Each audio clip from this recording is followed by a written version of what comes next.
Hey everyone.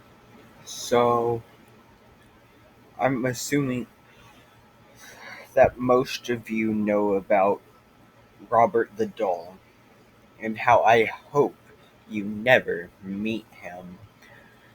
Alright, so let's get started with this is kind of like a history type of like a horrifying history type of video, like horrific horror, like that kind of stuff. So let's get into it. Before So Robert was originally the property of Robert Eugene Otto, an eccentric artist and member of a prominent Key West family.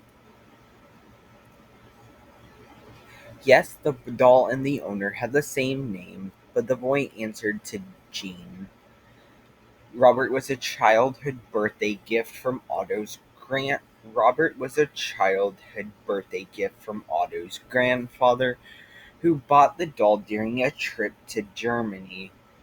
Otto's relationship with the doll continued into adulthood. What people really don't remember is what would probably term as an unhealthy relationship with the doll. He brought it everywhere.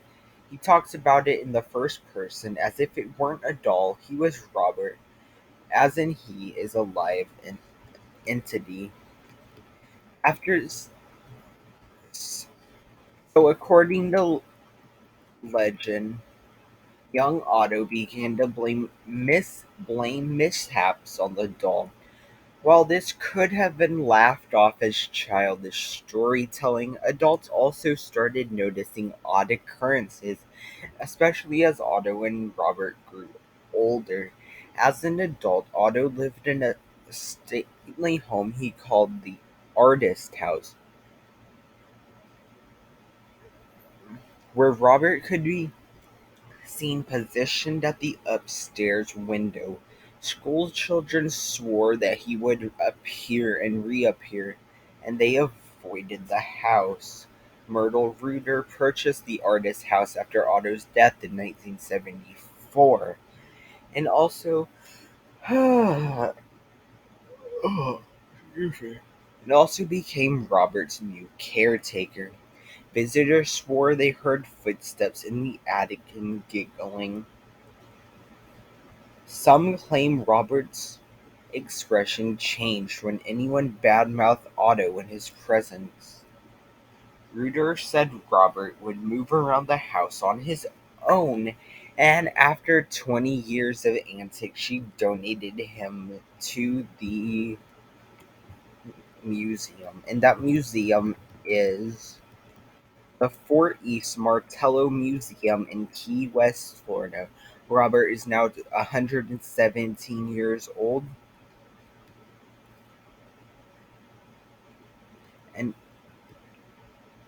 and but far from banishing Robert to obscurity, his arrival at the museum marked a turning point for the doll. Since Robert arrived, visitors have flocked to the museum to get a look at the mischievous toy. He has appeared on TV shows. He has had his aura photographed. He is a stop on a ghost tour, and he's inspired a horror movie. They Fans can buy Robert Replica's books,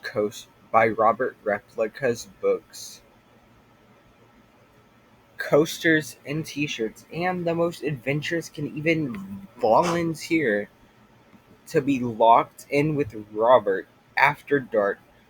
N- and honestly, I don't think I would want to do that. As much as I do some pretty crazy stuff, but that's not one of them.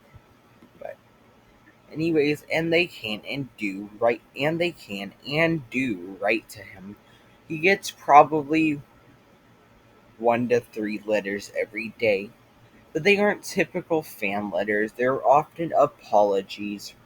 Many visitors attribute post visit misfortunes to failing to respect Robert or even openly disrespecting him. and they write begging for forgiveness. Others ask him for advice or to hex those who have wronged them. Robert also receives emails and homages. At some point, it became known that Robert had a sweet tooth, so people leave and send him candy. Once he received a box containing 8 bags of peppermints, a card, and no return address. Exercising caution, the museum staff do not consume treats sent to Robert. Guests leave him sweets, money, and occasionally joints. It's completely inappropriate. We are still a museum. Yeah.